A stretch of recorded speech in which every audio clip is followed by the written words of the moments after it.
The death of an idiot. He spoke to mice and sparrows, and his hair was white at the age of 16. His father beat him every day, and his mother lit candles in the church.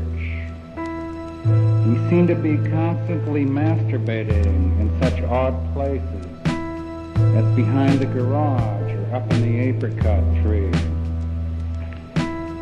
His grandmother came while the boy slept and prayed for the devil to let loose his hold upon him, while his mother listened and cried over the Bible. The young girls he didn't seem to notice. The games boys played he didn't seem to notice. There wasn't much he seemed to notice. He just didn't seem interested.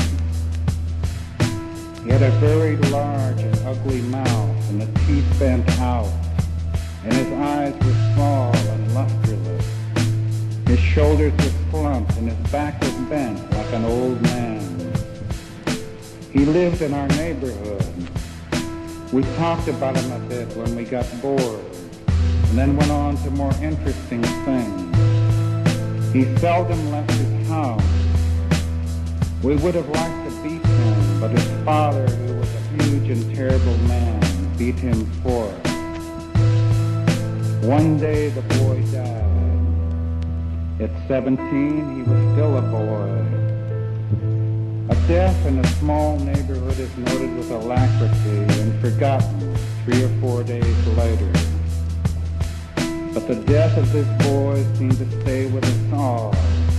We kept talking about it in our boy man's voices at 6 p.m. just before dark, just before dinner. And whenever I drive through that neighborhood now, decades later, I think of his death, while having forgotten all the other deaths or anything else that had happened then.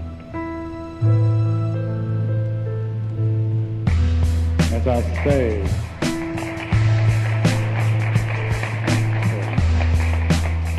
can't all be said.